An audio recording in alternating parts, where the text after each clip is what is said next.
multimedia personality, comedic commentator, songwriter, recording artist, spiritual leader, author, and actor. Larry D. Reid is the founder of the MBN Network, owner of LDR Enterprises based out of Atlanta, Georgia, and the spiritual leader of the Reformation Church of Atlanta. You can catch Larry Reid on the BET Plus original series Kingdom Business and on American Gangsta Trap Queens. Streaming online at BET.plus.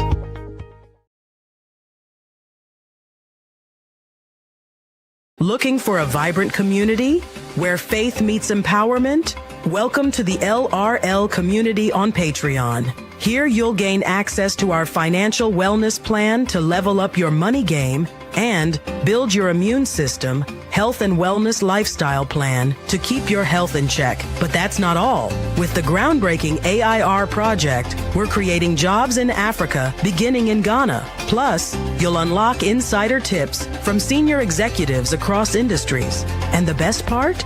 Be part of daily prayers, weekly coaching sessions with Dr. Larry Reid himself, and so much more. It's time to connect, grow, and thrive. Get the apps, grab the merch, and join us at patreon.com/Larry Reid Live. Let's build something amazing together. The LRL community is waiting for you. Church Critic by Dr. Larry D. Reid. An examination of the Larry Reid Live show perspective. Purchase a copy today by logging on to LarryReidLive.com. That's LarryReidLive.com. Stay connected to Larry Reid Live. Take a moment and like the Facebook page, subscribe to the YouTube page, and hit the bell. Text LRL to 404-999-7527. That's the words LRL to 404-999-7527. And get notified when we go live. Become a member of Patreon. Log on to patreon.com/Larry Reid Live. Sign up, then download the Patreon app and turn on your notifications. Get connected today.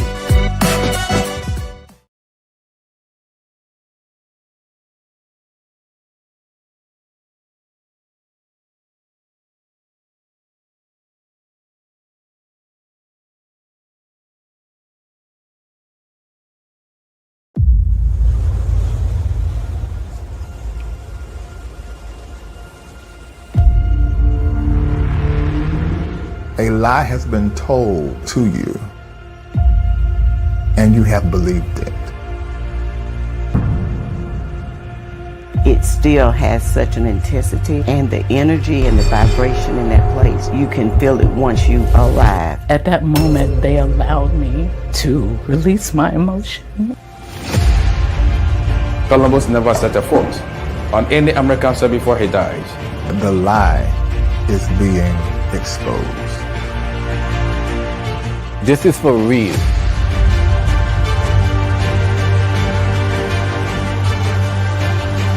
They took our strong and able people, but they could never take all Africans away.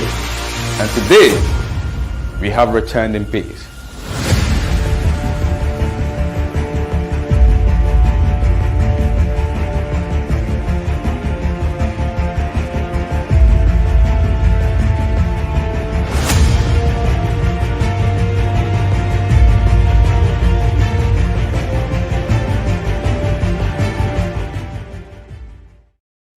Hey there.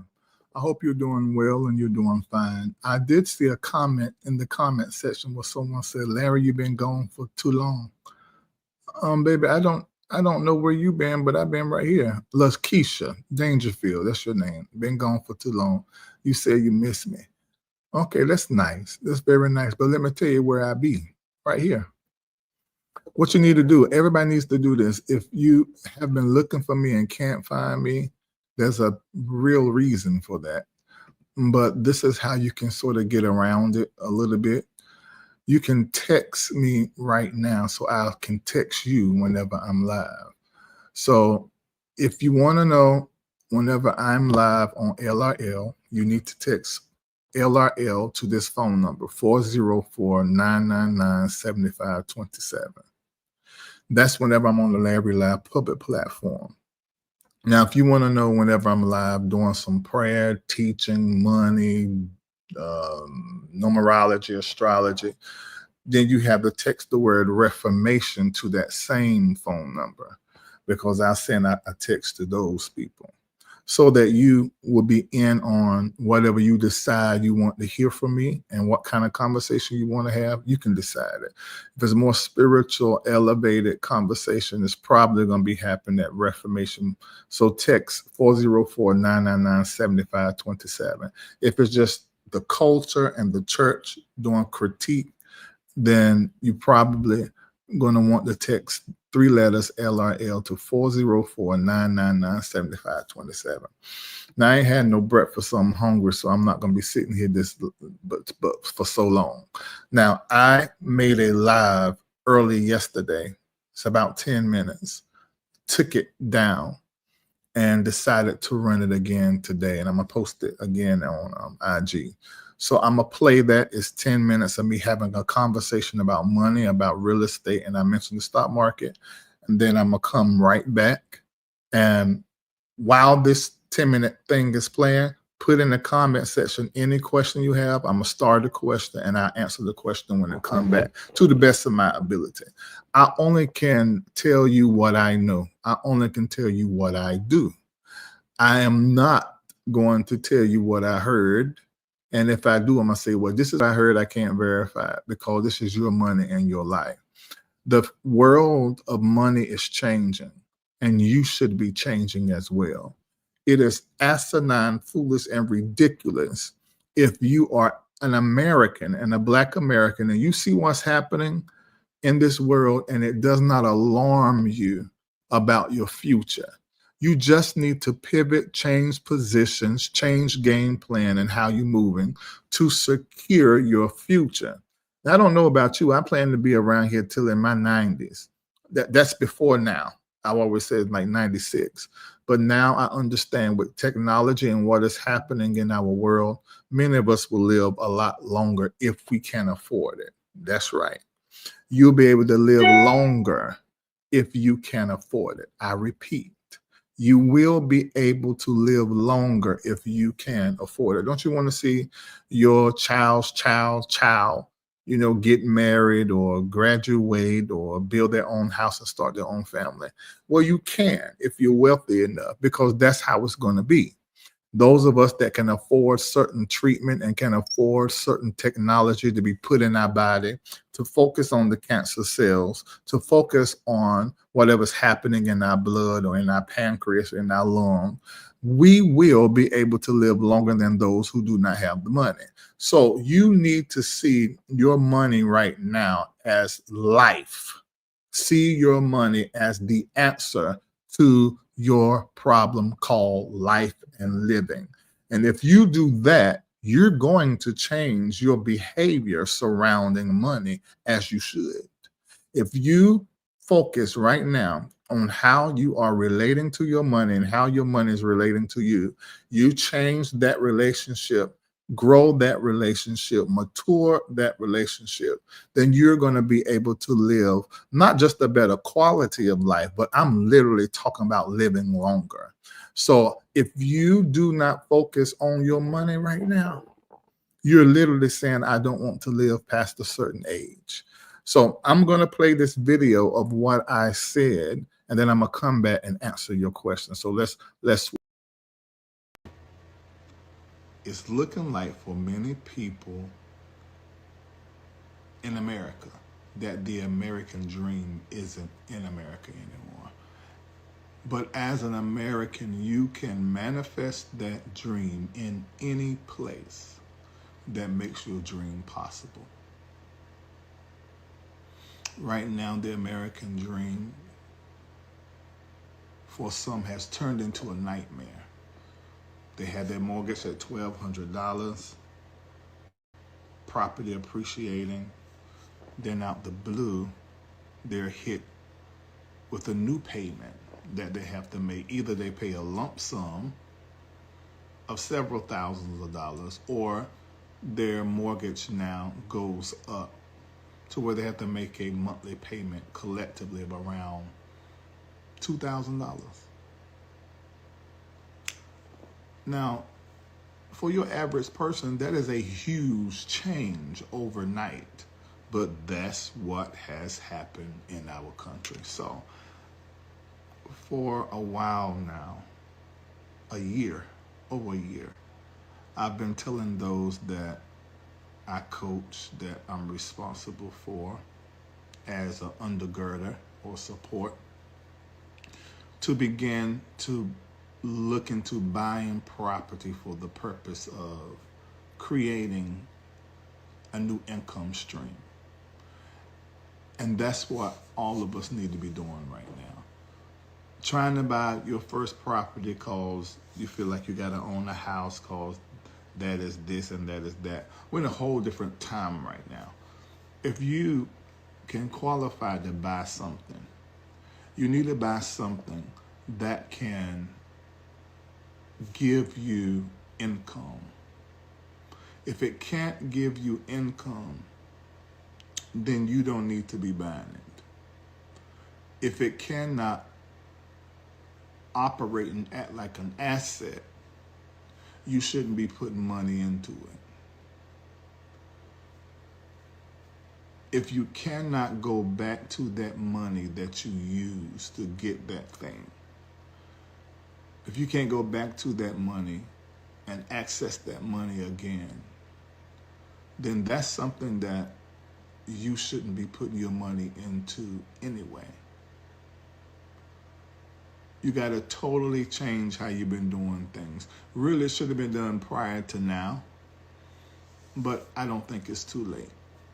You need to totally change your financial habits, your pattern and way and methodology of doing money stuff and money moves. Totally changing. It is imperative for you to do it if you're middle class. It is absolutely necessary for you to do it even if you're upper middle class. If you're in the top 10%, you need to be doing it. If you are in the lower 90%, you need to be diversifying the ways by which you create income for yourself. And you need to be growing whatever way you create income for yourself while maintaining your living costs low. So with all of that being said, you may need to move. You may need to move out of that place. You may need to move in roommates. You may need to move out the country because here you only have 6, 7, 8 months emergency fund. But that could cause you to live without a job for 2 or more years in another economy. So you've got to weigh your options right now. And you can't be so in love with mama, daddy, your best friend, seeing this particular person every day, living in this community around all the people that you know. So you have to let all that go, at least for the next few years, so that you can begin to build wealth and you can begin to achieve your dream. Because as an American, you can manifest that dream in any place that makes your dream possible, where the government, the taxes, and the way things are ran are favorable conditions for the manifestation of your wealth and of your dream. So what I'm saying to you, I hope you're listening to what I'm saying. I've been saying it to those that trust me for over a year. And I want to share that with you out here. And I hope you hear what I'm saying and you don't just throw it away. If you have a job right now, you don't know how blessed you are, whether you're making $50,000 a year, $25,000 or $250,000. Everybody is losing their job. Everybody. They've been offered payouts, and some federal workers received the email this morning that basically said, I know you accepted this buyout, but instead you've just been terminated. Everything is unpredictable. Well, you still have the power and the control over what kind of life you get to live in the future. And you can make a decision today that can change your possibilities on tomorrow. So make some changes. So those of you with these high car payments, you need to get rid of that. Those of you that's paying all of this high monthly payment for where you live, you need to have a conversation with yourself, with your money, and let your money tell you what's the best plan for you to do. Because you may have this job another 9 months, but in the 10th month, it may go away. You may be okay to pay everything right now, but one change in the government, you don't know what you're going to do. So I say, try to lessen your monthly costs. I'm not talking about economizing, but I am talking about implementing a new game plan for you to grow your money.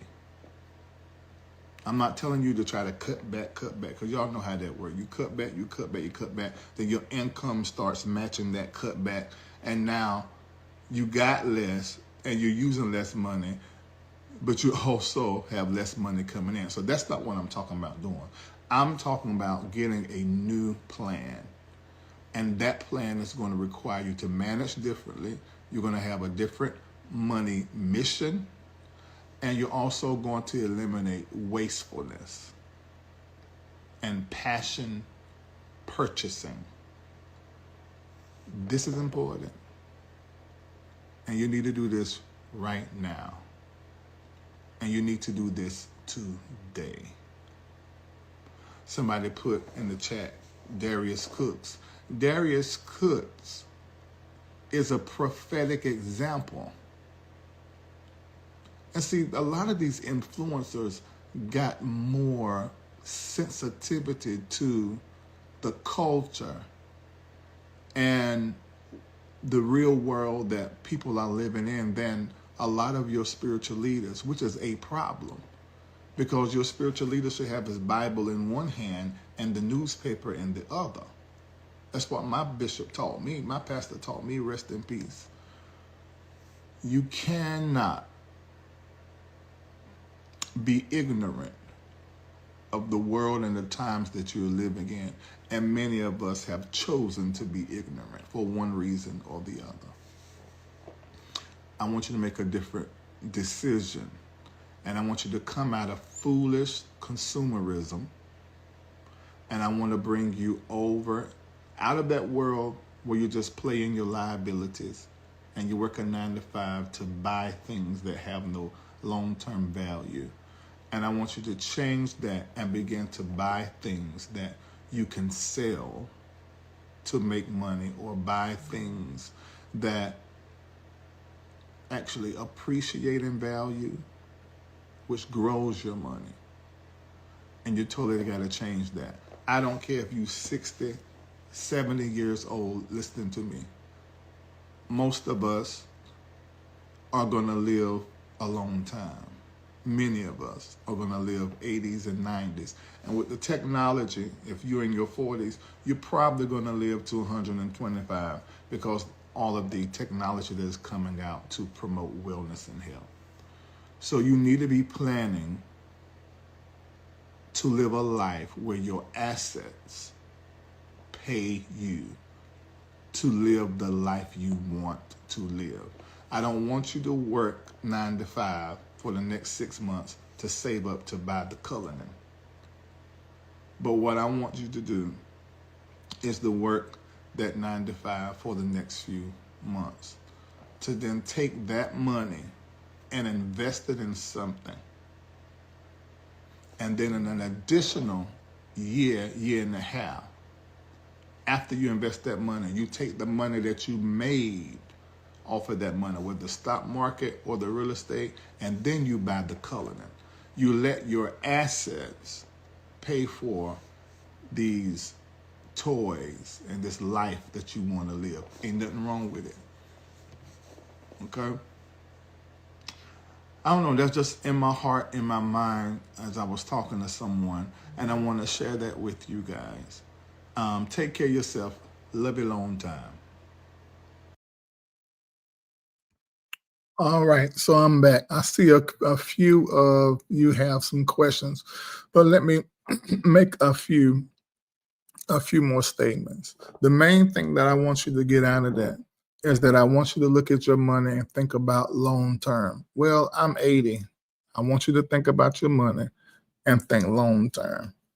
Your long term goals may look a little different than those at 60 or those of us in our 40s, but you should have goals for your money that are far beyond your present and possibly may include someone else. Having that kind of position with your money changes how money moves around you. When you think about money outside and beyond just your own vision. And I think a lot of us, especially those of us that have businesses and we're entrepreneurs, I think a lot of times we think about money selfishly. Well, money is not selfish. Money itself is very giving. That's why we tap into these other powers when we actually take our money and give it and seed it, because we get in the energy that money is. Money itself is a giver. So with that understanding, we know that we can never be selfish with money. We shouldn't be. We can be, but we shouldn't be. We should not be terribly focused on, and I don't even use this word, but I'm just going to use this word because people use this word. But we shouldn't be terribly focused on holding to money. I say I can't even use it. I was going to try to say that S word, but I can't. I took it out of my vocabulary. We shouldn't be focused on that. We should be focused on giving money a mission. We should be very focused on giving money a vision to chase, a vision to fund. This is what we should be doing. We should be very others focused when it comes to our money. And we really should not be hoarding and grabbing our money and holding it in a way, those of you that are super conservative with your money. Being that way has its privileges, but those privileges do not exceed the person that takes money and invests their money, give it a mission, and is in the constant receiving and letting of money. Because the person that's receiving and letting money is actually in the energy that money is, which is a giver. So this is extremely important to house in your mind as you are pivoting with your money, because I don't want you, as I said in the video, economizing. And there may be a world where economizing is done healthily, but I'm using it for the sake of explaining to you as something that is toxic to do with money, because there isn't this aspect of increasing your income. It's this aspect of taking the income that you already make and really finding the things that you are doing, buying, purchasing, funding that may be foolish and may not be as important as food and lights and health. So that's economizing. And most people, when they start looking into their money, they start looking into their money to see where they can cut back. And they don't think about the world of increasing the income. So we're not economizing. What we are doing, we are pivoting with our money, and we're getting very focused on what is important with the future in mind. See, in economizing, you're not thinking about the future, you're thinking about the present. But when you are looking at the world of possibilities on what you can do financially, you just begin to change your mission and your stance. And I need everybody under the sound of my voice to hear me. You got to change your positioning and your stance. That may look like you selling a car. It may look like you downsizing the apartment you have, selling a property or two of your properties and liquidating some things. I don't know what that looks like for you. But what I will say is that it is a must for you to do to secure your future. The economy is so unstable right now and it's changing. And that's a good thing, because while it is changing and moving and redeveloping and new ideas are coming into place, XRP replacing the Swift and the Bitcoin is changing how we view certain things that is in our world that have value, because here this thing is called Bitcoin that's surpassing some key things that have been something that rich people hold, like gold. And now this Bitcoin is, what is this and what is this thing? And so they're mining it, and only so much has been mined. And it's just very interesting. It's a whole different world versus you getting all up into that, what you need to get into that. I want to bring it down to where you are. I want you to begin to increase. I want you to increase. Hold on. I want you to increase your financial logic. I want you to increase even your financial vision. But I want you to, more than anything, build with the future in mind. Now, how many in here is in this chat and you are you rent where you live, but you own somewhere else? First of me getting into that, let me just say it like this. I'm talking to everybody, even if you are a renter and you rent where you live. I'm one of those people. I lease where I live. Typically, that is the norm. I lease where I live, and where I own is somewhere else. And what I own outside of where I rent and lease is income producing property. So it pays me. That is what I do right now. And let me tell you, that is looking like, it's like one of those game changers, because there haven't been a lot of conversation about that. But that's like the way that these new millionaires are looking. These new millionaires, they got all their focus on investment. They got all their focus on their money making money. They got all their focus on putting money in assets. Most of us are working 9 to 5, and we're taking our money and we're paying bills.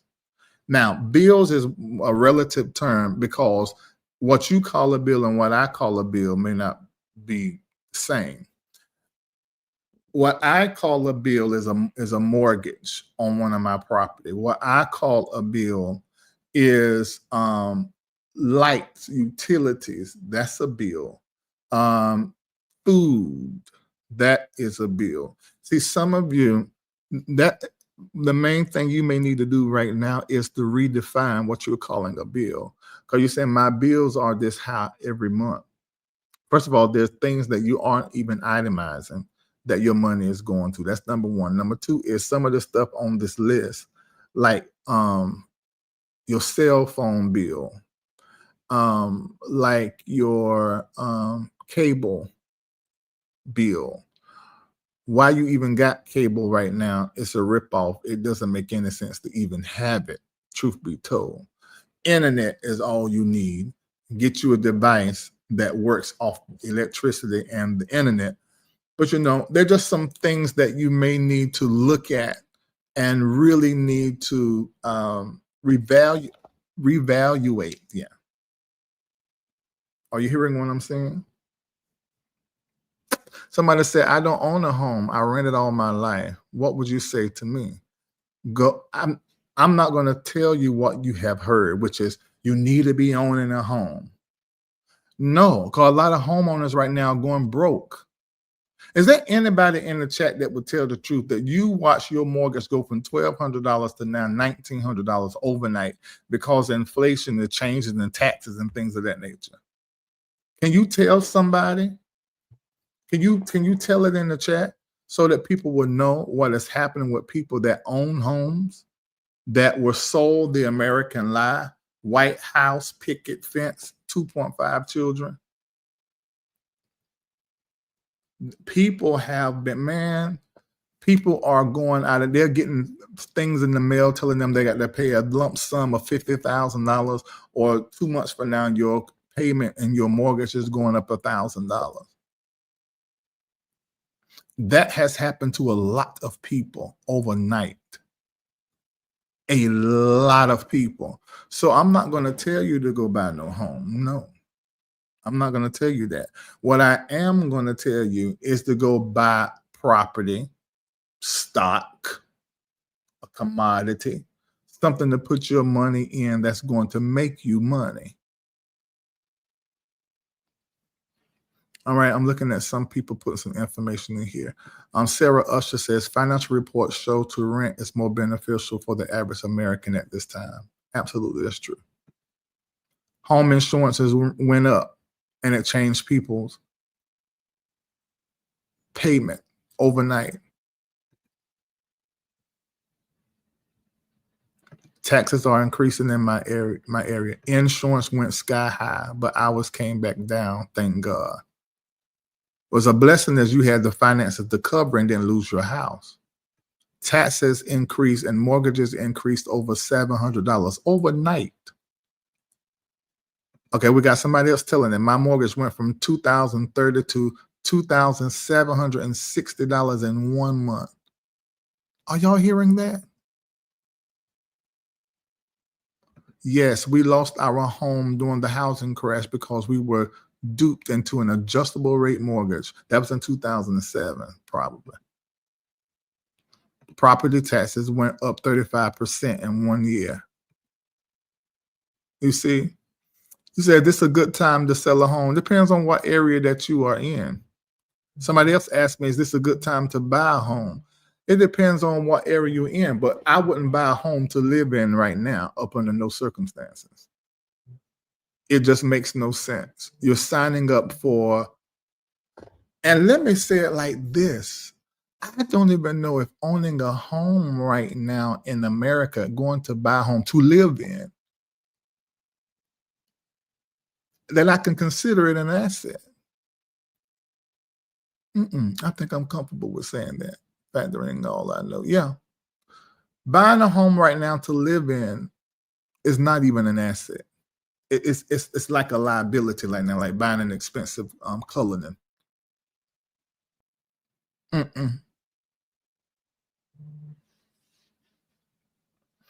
Somebody says here, I thank God. Oh, Naida, I'm glad that I purchased when I did. Key. My mortgage is lower than rent in my area. That's great. Let's hope it stays that way. Yeah. You're buying a home as we speak and hope to have a rental property for passive income. Why are you buying a home as opposed to buying a rental property for income? You're tying up your buying power. KT, if you can get out of it, you need to get out of it and find you. And see, somebody may hear me say, my God, Larry, because we get so emotionally attached, Black people more than white people. We get so emotionally attached to the idea of home ownership or buying a house that we can have in the family and pass down. That one house,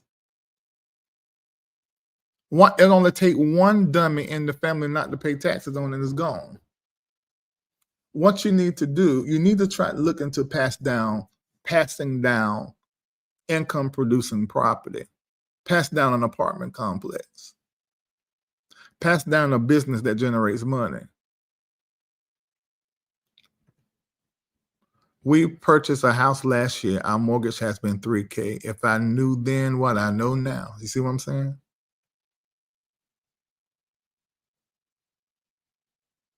I see, I'm like you, FJ. I love having my own, but it's like I don't have the freedom to move about when or if I need to. That's why I'm a leaser.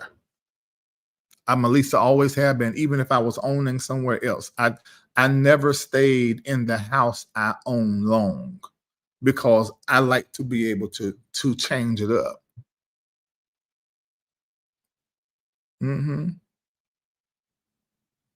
What are your thoughts on day trading?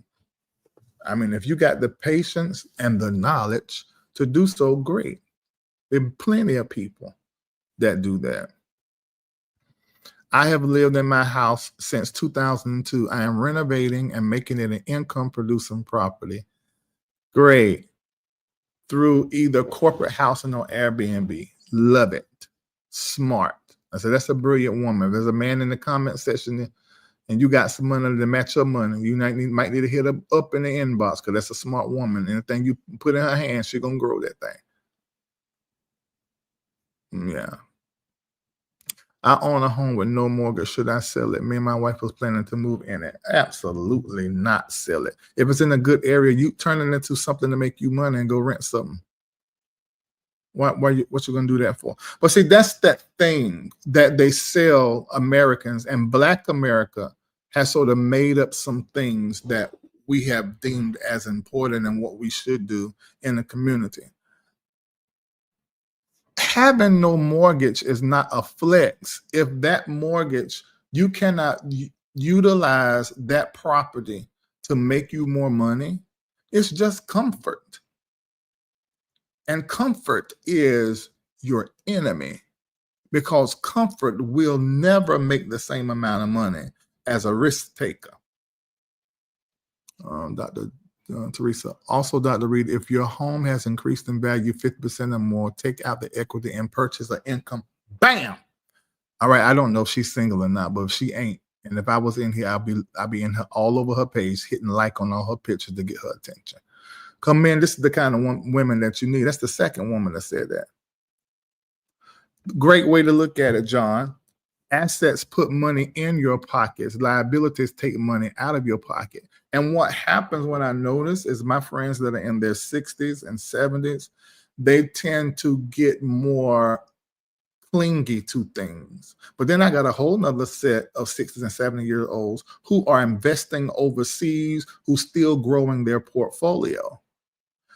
I think when you plan to be around and to live your best life, it literally stretches your life. And I already told y'all, whoever got the most money is going to live longer because technology is going to go in our body and fix what's wrong. So really building your wealth right now is literally elongating the possibility of elongating your life.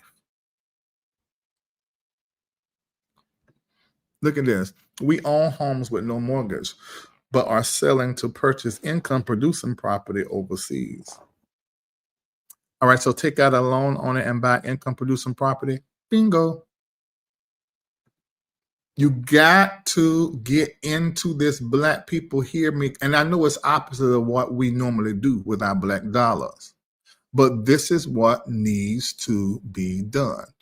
Okay, so stock market. If you put money in the stock market annually, let's say the S&P 500, is going to grow an average between 8 to 10% every single year. I repeat, if you put money into the stock market, it's going to grow 8 to 10% a year. So if you put $100 in, by the end of the year, that $100 is probably going to be $108 or $110. So you have increased that just by that money just sitting over there in the S&P 500. Everybody under the sound of my voice should be doing this with their money. Your money should not be sitting in a regular checking and savings account at your bank because it's not growing, it's not moving. Money likes to stay in movement. So it has to be in a space and in a place where it is growing itself and maturing itself. So you're going to need to take that lump sum of money that you got in your checking or in your savings account and find a high yield savings account that will grow your money between 4 and 5% right now still. And make money. That's right. I told a woman who had got a $2 million inheritance and she didn't know what to do with the money. She had it sitting in her bank account. I said, take that money and put it in a high yield. She hit me back like 6 months later and how much money, somebody figured it out, how much money she had made every month off that money. And she turned around and sent me a little piece to the ministry because I gave her that one piece of advice that made her money grow. And because she had her lifestyle at a certain level, that money she was making off that 2 million made it where she didn't have to work no more. She retired herself and she lived off that money. You can make the right money move and it changed the way you live your life. And I'm literally trying to tell you to do that. So those of you that actually have these properties and you don't have no mortgages on these things, you can take a piece of that value and buy something that produces income while you're renting a little $800 a month apartment. You and like Cortez, you and your wife, y'all need but a California king size bed for y'all to lay in, in a kitchen a little bit, something real cheap, and you pour that money out of there. You probably can rent the house you pour the money out of to buy another house and put a tenant in there, and now you're making money. That's what you need to do, Cortez. That's what you need to do, those of you that have these homes and it's just sitting there and you holding on to them for emotional, sentimental reasons. So that 8 to 10% in the S&P 500 you make a year, that's good. Now in real estate, they're going to tell you they're going to say, if somebody knows real estate and stock market, they're going to say, well, real estate only grows between 3 to 5% every year. And that's high. Sometimes it's only 2 to 4%. Yes, that's true.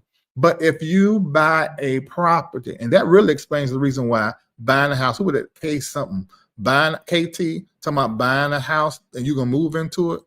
That's a liability. It's a bill. It's your biggest liability. Well, I own it. I can pull value out of it. The housing market is going to go down because right now it's inflated.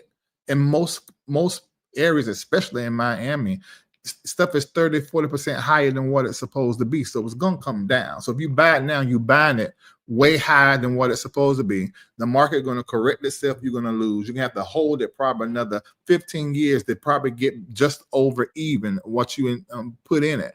So it's stupid to buy a house to live in right now in 2025. You need to buy a house that makes you money.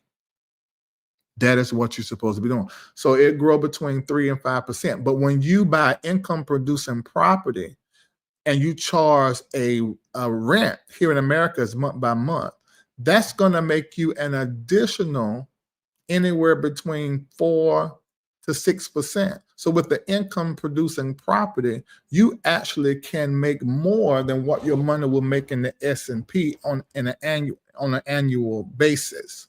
So this is why I'm telling you, those of you that do not like to play in the stock market, I don't blame you. My nervous system ain't set up for that crypto and all that, them options and stuff. Sometimes that thing get up under my worry to death. And so, but then you say, okay, I want to do that. But what I want to do, I still want to grow money like I'm in the stock market. You need to start grabbing properties that you can do short-term rentals. You can do long-term rentals. Maybe you want to buy an event space. You can rent it out to a church, rent it out the next day to a production company. But these are the kind of moves that you need to be making. Rent in my area is 2 to 3 times the amount of mortgage. For us, it was better to purchase. We have the equity to invest with, though. Okay, that's great. That's why I say that in certain areas, it's different. Certain areas. Now, there are some areas to where the rent is high, but you can buy low unless you have great credit and the financing is really good. You could go into a mortgage that is lower, but it ends up becoming a nightmare later if you don't have the proper financing and everything is right. So I'm still pro buying, but I am not pro buying to live in. That's different because that is a liability. I don't care how cheap your mortgage is. It is a liability. Turn it into an asset producing, income producing asset. Okay. That's what I say. Now, if you got that house and maybe you paid 50, 60% down on it, you got all this equity to play with to buy income producing property. Okay. Then I'm not talking to you. Okay. So I have to speak in generals. I know I won't cover everybody. Okay. All right. So somebody said, I want to get an event space that's needed in my area. Okay, great. This is great. for a decent place here in Clayton, renting is $1,700 and up to as high as $2,100. Yeah. So you probably could buy a house that is cheaper. Okay, well, if you're gonna buy that house, make sure you buying a house that's in an area to where you can do Airbnb, or you can actually have a tenant, because you got to check, because you can't do that everywhere. And if you can buy that house and you can make money off that house, get it. Get it. Get it.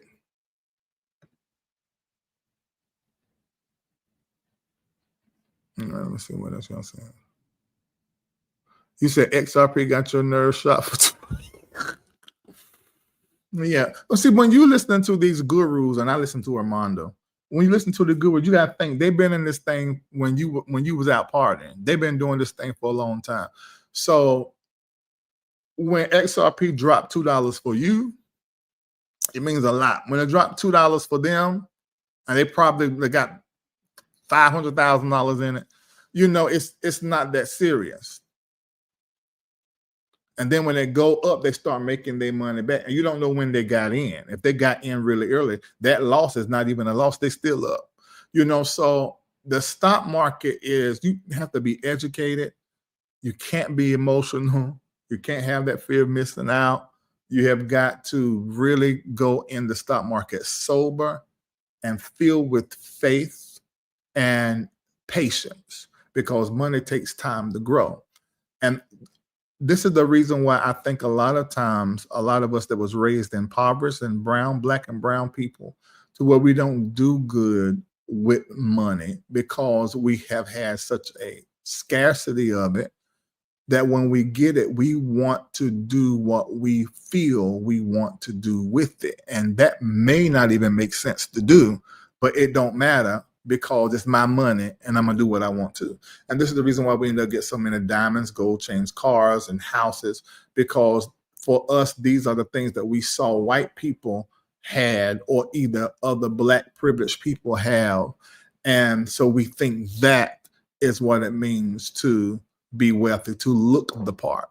But what I am embracing now, have embraced, is such a simplicity and a comfort with that simplicity, and finding a lot of excitement in knowing that my money is growing slow. I just got a text a few minutes ago that said I got to pay $31,000 for something on one of these properties.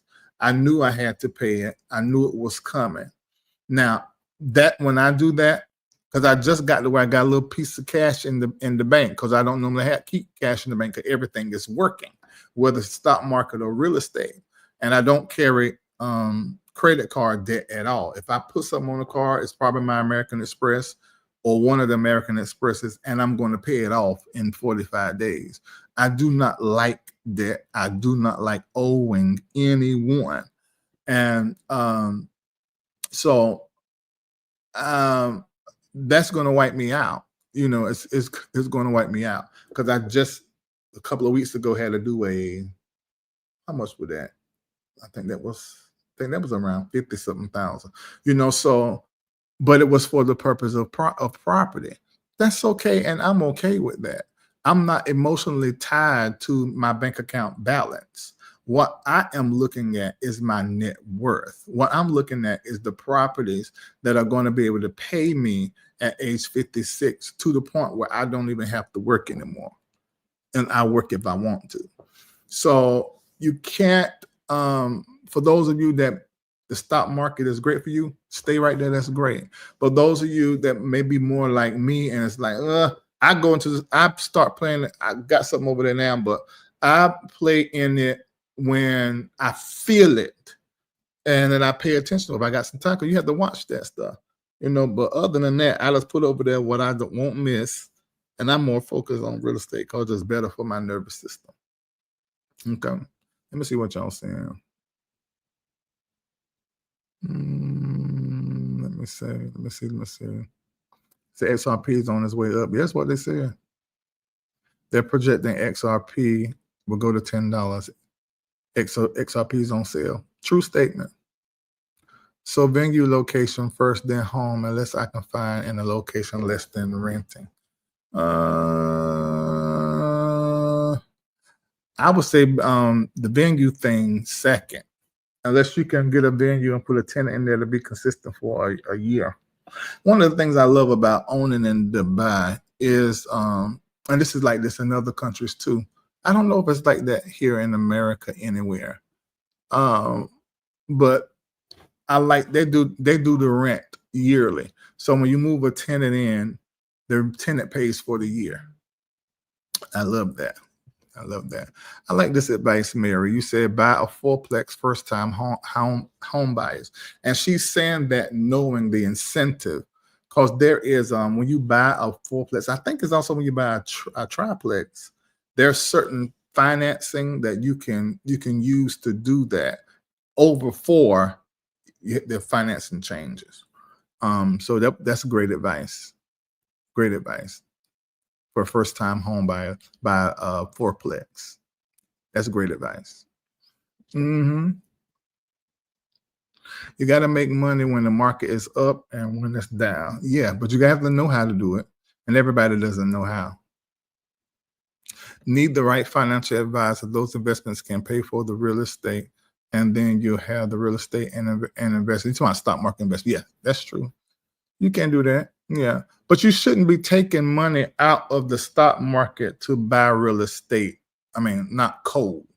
Now, you can take it out to buy real estate if you have lost money in the market.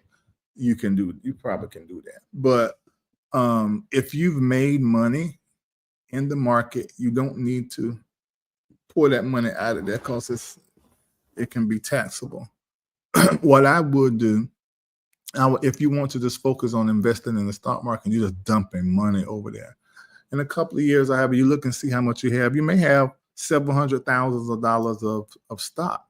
And if that's the case, I suppose you're renting, but you do have a few $100,000s in stock market. Okay, well then you need to pull some of that money out. Let me explain. I'm not saying pull it out directly, but what I am saying is leverage it and get money from some institution, some banking institution, because of how much money you have in the stock market.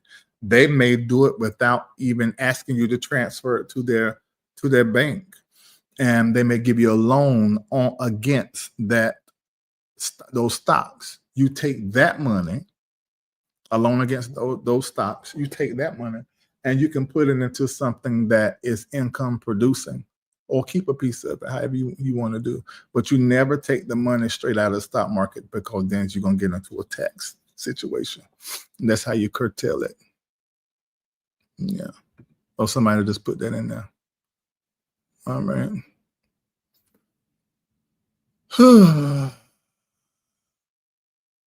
You said you've done your chart and it said no risky investment this year, right?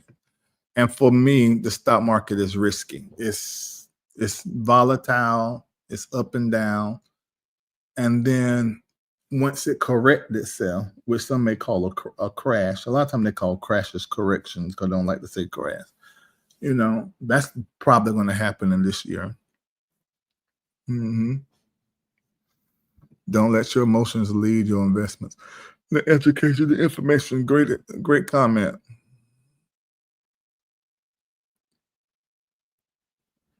All right. Okay. I think I'm complete. That's all I had to say. I hope you enjoyed the video that I put up, and I did answer all of the questions. Wait a minute. Question: how can you use the spirit world to enhance your money? I mean, spiritual practices. It's because money is spiritual. What makes money spiritual is because it's agreed upon thought. It's whatever we agree upon as money or as exchange. So it exists in the world of thought. That's why it's currency, because it is a current that you cannot see. Current that you cannot see.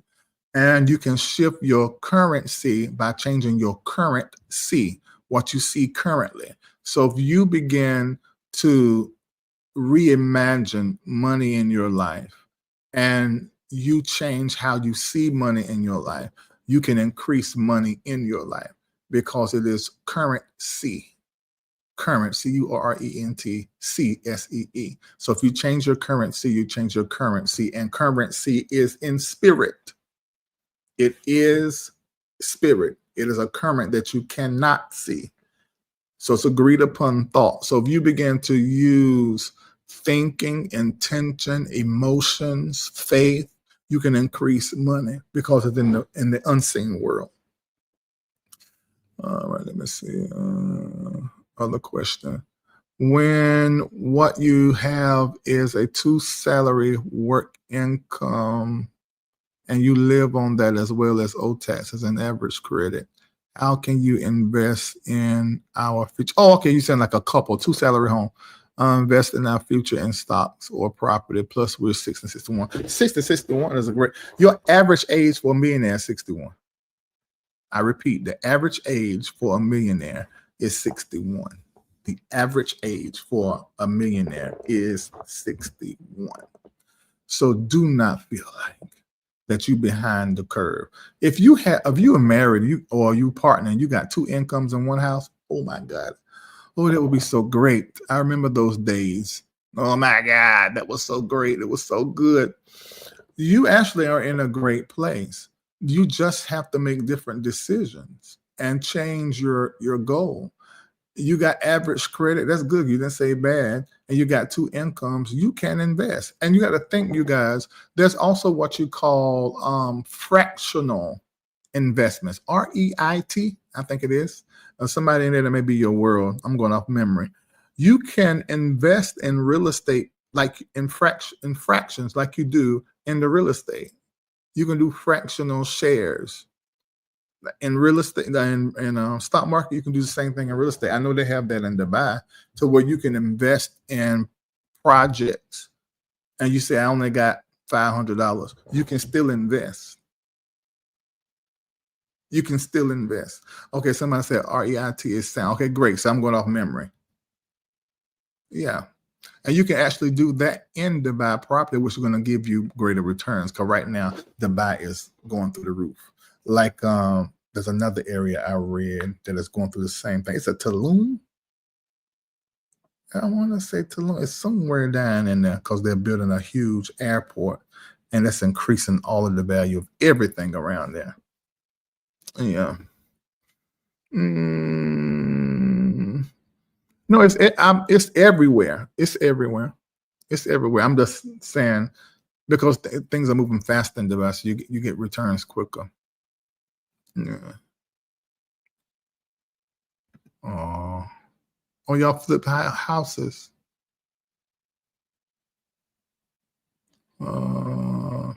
Right. That's what I was talking about right there. Charles Schwab offers fractional investment. I mean, you can do that. So good you can invest fractionally in art as well. Better returns than the S&P 500. I know a few people who's invested in art too. I don't have enough knowledge to do that. I just be doing it, trying to be bougie. I've been doing it because somebody else doing it. I don't have no information. I would never do that again. I am never investing in anything that I've not researched well and feel, comfortable with the information that I have. I hope you guys enjoyed this live. Please hit like and please share and watch it over and over again. And I hope that it helps. What I am doing, I think I explained it, is that I rent where I live, but then I own. Sometimes these words be taking me through sometimes, but then I own 4 different, three different pieces of property, and then that 4th one is actually a timeshare sort of like setup thing that I don't even know why I got into it because it was suggested to me, but it is as it is. How can I invest in property in Dubai? Okay, Dale Hastings. If that's a real question, meaning you're asking me that question because you got some money, you're sitting on money right now and you're ready to invest. If that's the case, then email me. If that's not the case, then I can just tell you right here. Anytime you invest in anywhere, you need to make sure that your agent is proper. If not, you can get scammed right here in America. I know you probably have the fear of getting scammed overseas, but you need to have it for here in America too. I mean, you think Bishop Whitehead, his whole scam thing was real estate. And it happens all the time. There's another preacher whose name I can call. He scammed somebody out of $400,000, real estate. You know, so you just have to really, really research. But in Dubai, if you want to invest in Dubai, just hit me up, LarryReidLive@gmail.com. If you serious. Ain't got no time to connect you with one of my agent friends that I've used, and then you're not ready to do nothing. You're just taking up their time getting information. I don't want that on my suggestion.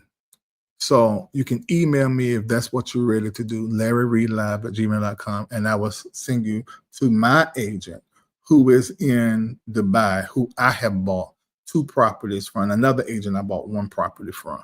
So, and both of these are legit, and both of them are great at what they do. All right. How much do you need to get into Dubai? Like we said earlier, you can do fractional shares. But if you want to grab just by yourself, now if there are 4 of you that want to come together to buy property in Dubai, that can be done too. In my community, we have two groups, I think, that are doing that. And you can get into that and secure a 1-bedroom or a studio. If they 4 of you, what's 4 Dubai? For $5,000 a piece, and then you'll grab the property, and then you have to do that one more time in about 2 or 3 months as a group. 4 of you, that's the most you can have on a deed, and then after that, you at 20%. You can get your SPA, which is the letter from the government that basically said your I say SPA. It's not. Is it SPA? Yeah, SPA. It's like sales. I don't know. I think it's SPA. But you get that piece of paper that's basically saying that it is yours. And you can take that at that moment and go to any bank internationally and finance the rest of it if you want to. But if you're doing an off plan, meaning before it gets on the market, you're probably going to want to stay on that payment plan and pay it all cash over the first 2 or 3 years. And the way it is in Dubai, you can actually put a tenant in there before you finish paying it all. And that tenant, because you know they got to pay you by the year, can end up paying off the rest of your property. So if you want to do that, email me, LarryReid@gmail.com. But do not email me if you just want to talk to an agent and talk her head off and take her time and you ain't got no money. So don't do that, because we won't have no space for that.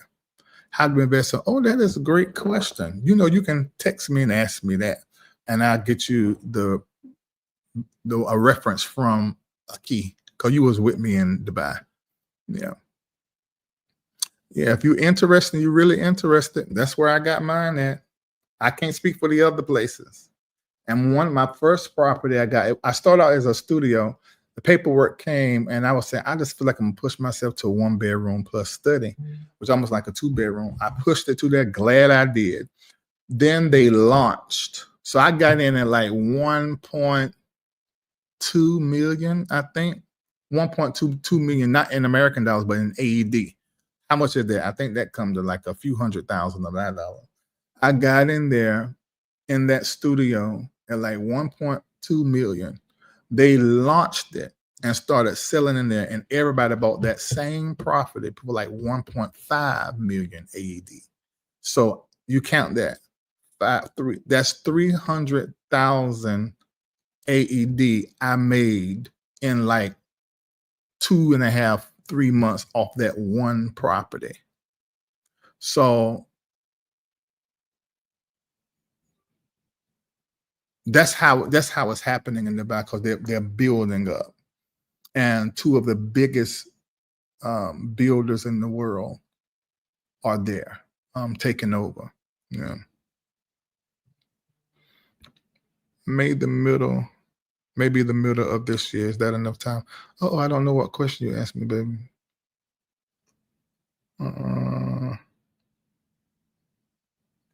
Somebody said, if you're renting, aren't you making the owner money off of yourself instead of investing in your own? Yes, you are. But you also are not having to deal with all of the rigmarole, well, mama say rigmarole, and the nigament and craziment that is tied to ownership.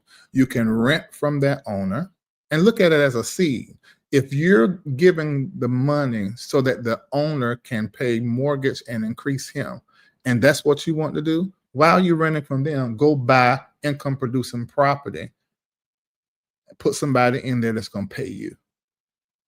You know, because you reap what you sow. Yeah. Interested with 5K. That's still doable. I would suggest, let me explain this. Off plan. Let me explain this right quick. Okay, you say, okay, I got $5,000. That's enough to do I forgot the proper name, but saying I'm interested and lock it at a particular rate. It's one of them letter EOB, EBI, something like that. So you can do that. And then they can give you a payment plan to say, okay, you got 5,000 now. You're gonna have to have 5,000 in 5 more weeks or 6 more weeks. And that'll come to 10,000. But let's suppose you're 20% down on this 1-bedroom studio is gonna be 25,000 US dollars. So then they say, okay, now in 3 more weeks, you got to have that other 10, and now you got 20. After that, you're going to be getting your paper in the mail that's saying it is yours, and you go on a smaller payment plan to where you have to pay like $2,000 every 6 weeks. If that property isn't due to be fully built, like in the next 2 or 3 years, that's how your payment plan is going to be. Now, as they're building and getting that property together, probably halfway through, let's say it got 3 more years, probably a year and a half, they're going to start giving some of those properties over to the owner so you'll get your key. Well, the way it's set up in Dubai for me is that when I get the key, the company is going to find me a proper tenant, and they're going to put the tenant in. They're going to manage the tenant, everything. I just get deposits every 30. In Dubai, I get the deposit for the month, for the rent for the year, and it hits into the account. Now, I can take that money and pay the mortgage if I want to. I can literally do that if I want to do that. I can pay the rest of it off. Remember, the way an off plan is set up, they give you a pay scale to pay it off. But after you get the handover, you can go to the bank. Probably by the time you get to the handover, you're going to have about 40% of that property value that you agreed to at the beginning already paid off. So you go to the bank literally asking them to give you, and you would go there and ask them to give you what the worth of the property is. It could be worth 2-3 times more than what you owe on it. You take that money, not pay off that mortgage. I wouldn't do that, because every year that tenant got to give you a year worth of rent. I will go buy another 1 or 2 more off plans. Y'all see how you do it? So you start building your portfolio, and you end up with 60 million or 100 million in property, and it's all income producing, and you sitting at the house making hundreds of thousands of dollars every month. And that's your money to buy cars, out to eat, travel, and all of that, because that's the money you made off your money. It's not the money you made from your 9 to 5, because that's improper. We're not supposed to be taking the money we make on the front end and put it into stuff that cannot generate income for us. That's just not what we're supposed to be doing. Look at here. Thank you, Jay Tyler. If he posted it, I say you can trust it because I know him. Fractional stock shares, we bull. Okay. You can also do that in Robinhood, fractional stock shares. Hey, Thais, how you doing? But you can also buy fractional shares of real estate. You can. You need to do that too, because you're not going to always. Let me tell you, and this is very personal, but I don't care. When God has blessed me that since I left my home, my mama's house at 17 years old, I've been on my own. I've always had to generate money. So the way that I always generate money was by meeting somebody's need using one of my gifts, whether that's prophecy, prayer, singing, musician, organ, playing drums, um, getting a choir together, preaching, teaching, whatever I could do as a service for somebody they can pay me for, I did it. And so I've always taken care of myself like that. So that's the way my brain thinks. I don't think about getting a job here, getting a job there, getting 2 and 3 jobs. It's not in my brain because it's not what I did. The last time I worked for somebody, I was a teenager. So I only know the world of generating income, really businesses, and creating businesses. So with that being said, it sort of put me in. Somebody say y'all getting Patreon out here. Yeah. Yeah. So what that sort of done, it gave me a mindset of where I'll never economize, although I did even after that. Because I saw my parents do it and I thought that's what you should do. And I found out, oh, that never worked. Come on with me, pastors. How many of you have tried to cut your church budget because you realized y'all raising less money? And then you cut the budget and now you're raising less money, or just enough money to cover that budget. But you cut it by $5,000. How come you cut it by $5,000 this new month you don't have $5,000 extra? It's because you economized. You did not think about growing. What would be the opposite of economizing? Somebody see if we can find me a nice word, Chat GPT, that I can use and add to my vocabulary. Economizing versus, it wouldn't be budgeting. Because in economizing, there isn't the aspect of thinking about how to increase income. I mean, I guess it is for some people, but when I think of economizing, that's not what you're thinking about. You're thinking about cutting back and making a better use of the money you got, as opposed to increasing the money. So I have a mindset of, if this is not enough money right here generating through this, then I need to pick up and do this to start generating my money to help with what I got to do here. And if those two ain't enough, I need to pick up a third thing over here to increase this money so I can do all of this right here. So my mind naturally thinks like that. My mind doesn't think of cutting down to save money. I used to do that at a time I can't even remember, but that's not how I think now. So if I am cutting back, at the same time I'm cutting back, I'm increasing income over here, or my bottom line over here. That is how we should all be thinking, but that's not normally how us as black and browns think. Yeah. Yeah. So you said email Reid. So I'm gonna need your name and your phone number, and you're gonna need to set up WhatsApp with that phone number, because that's how I keep gonna talk to you. What I'm going to do, I'm probably gonna run some of the videos from the actual event that we have, and we were asking questions in this event, which literally caused people to come into. Let's see if I can play some of that now. Done a great job in explaining. I've taken people one by one when they ask me, but I haven't been able to really give it to you the right way. And I really just stepped out and done something stupid and crazy, and still paying for it, but it's been good. Can y'all hear that? Can y'all hear that? Naila said, hold up, they're getting Patreon. I ain't gonna give them all this. Can y'all hear what I just said? I'm basically talking about how I stepped out and done something crazy and grabbing up all these properties. Y'all heard? Why y'all fuss? Oh, I got somebody this Patreon. I'm gonna show you a little bit more. Listen to what I said. This is at the beginning. This is with we had like 33 investors that came with us to Dubai, and these are the 3 realtors that I deal with. I remember our first property. I had spoke with Aki. Can you lift your hands, Aki? Ain't she pretty? Maybe that's why I did it. I'm watching. And so then after I Then the first property was good. I said, okay, I feel good because I had like a year of trying to get into real estate in America.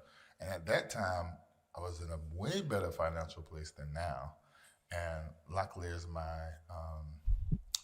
let's say, witness, how many properties, 9 properties just going through stuff, and nothing never worked. Every time I tried to close on these properties, it was a issue, a whole issue. I'm gonna play a little bit more of this. I said, that's not making sense. I said, how can you make money and can't get property? So I just played in the stock market.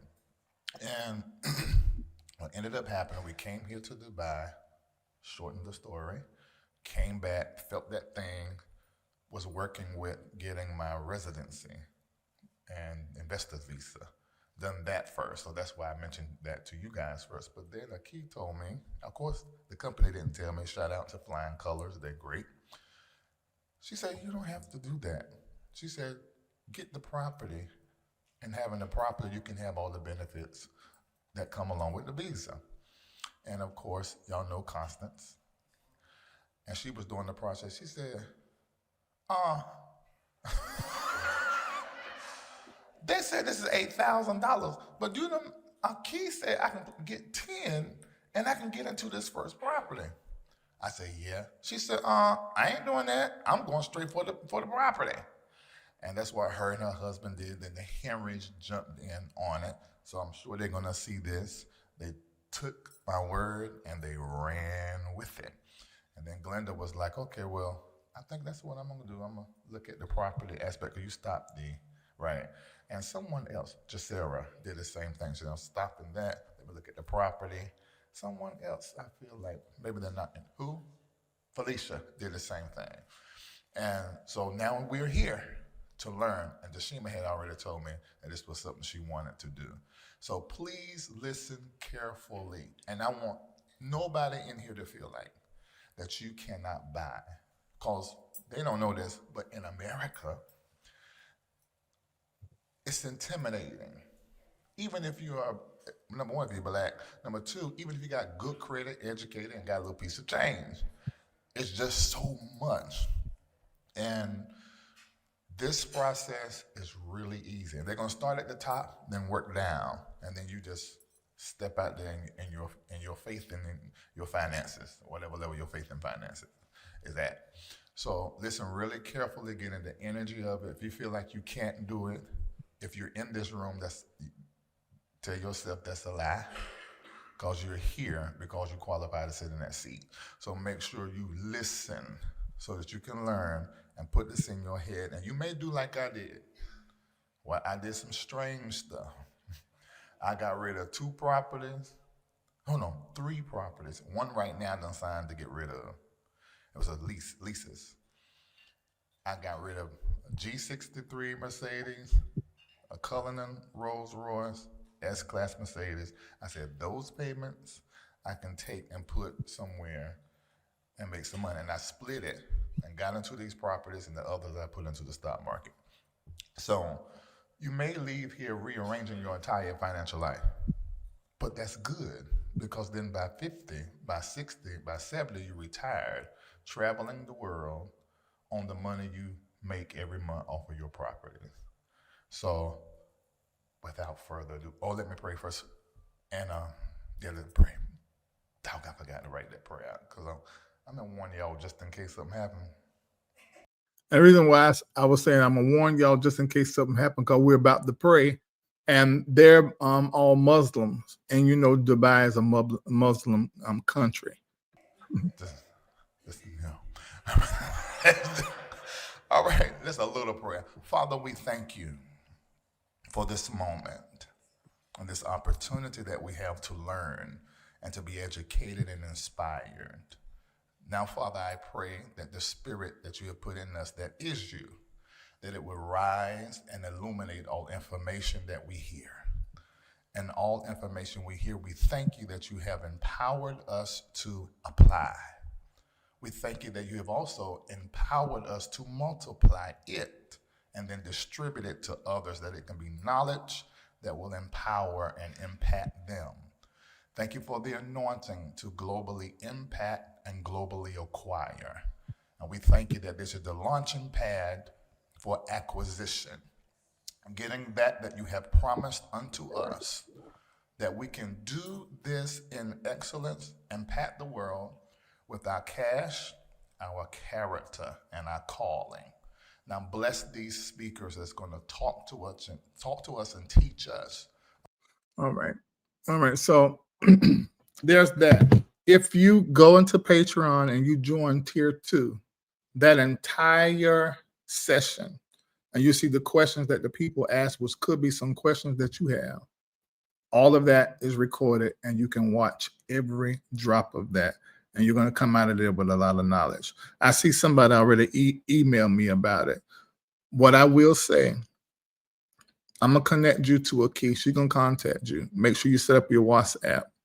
But I think you should go into Patreon, join tier 2. You can cancel it after a month and watch all of that. All of your questions are going to be answered. And we even discuss on how 4 people can come together to invest in property in Dubai.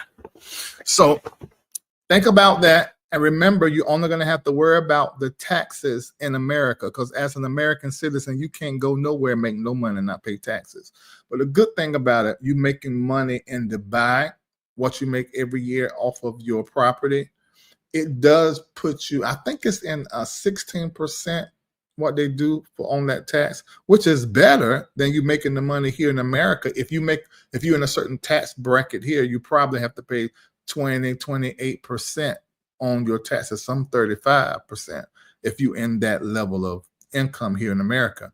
But if you make that millions over there, foreign tax is around 16 to 18%, if memory serves me correct. So still less than what you would have to pay if you actually made that money on American soil. But in Dubai, you don't have to pay taxes on that increase first. And in Dubai, it's zero. If you buy the property in your name and not the name of your business, what you make off that property, you don't owe Dubai no taxes. So you only owe taxes here in the U.S., and it's at a discounted tax rate. So this is the reason why I am considering heavily living 6, 7, 8 months in another country, because not only will I continue to make money in dollars, but where I'm at and where I choose to live, the dollar is going to be more powerful, so my money go farther. And then I can make money in that economy as well, that America will tax at a discounted rate. This could be what you need to do for the next 4 years to build wealth under this administration, as America is, taking time to go through all the changes, because she's a little dizzy right now because of this whiplash that this administration has really given us. All right, I wanted to share this with you guys. Share it with other people in your world, in your community. You can say what I say and not even say my name. I don't care, as long as you get the information out and get people doing something different. Somebody said dual citizenship. Well, as an American citizen, you need to be careful with dual citizenship. If you have dual citizenship, you need to keep it to your darn self, especially under this administration, because they could easily come up with something. Those of you that have dual citizenship, choose ye this day. It's America or that place.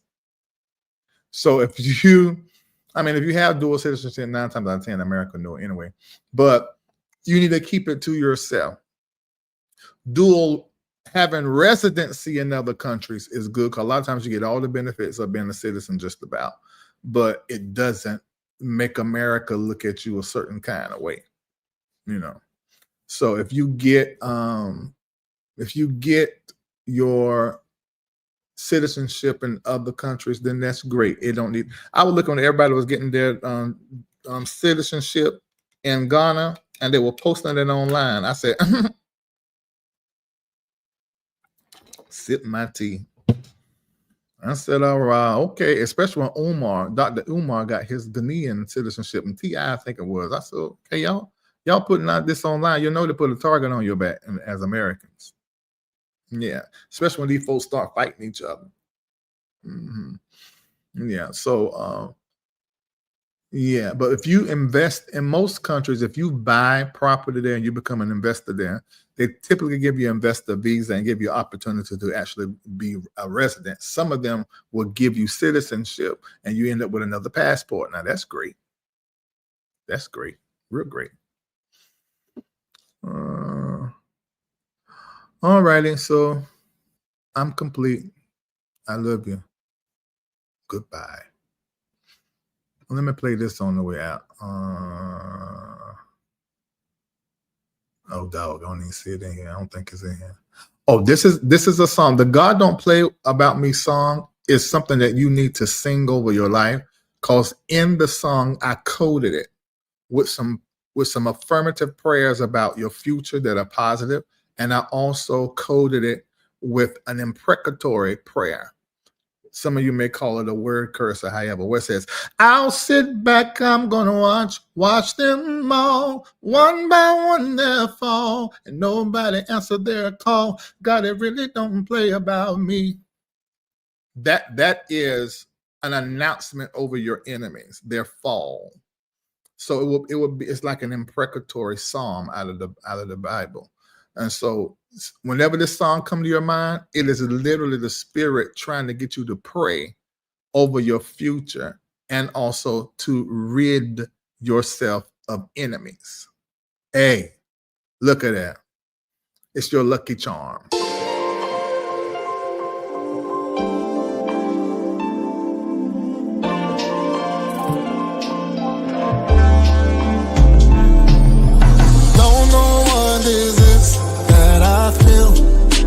But it's really real, a little too much for me. Wanna thank you for the life you give me, steps I take, really is amazing to me. Always there for me, God, it really don't play about me. Don't play about me, God really don't play about me. God really don't play about me. No, it really don't play about me. Really don't play about me. God really don't play about me. No, it really don't play about me. About me, don't play about me. Don't wanna be too mean, but I feel all my enemies really underestimated me. I'll sit back, I'm gonna watch them all, one by one they'll fall, and nobody answered their call. God, it really don't play about me. Don't play about me. God really don't play about me. God really don't play about me. No, it really don't play about me. Really don't play about me. God really don't play about me. No, it really don't play about me. God, it really don't play about me. Don't play about me. God really don't play about me. God really don't play about me. No, it really don't play about me. Really don't play about me. God really don't play about me. No, it really don't play about me.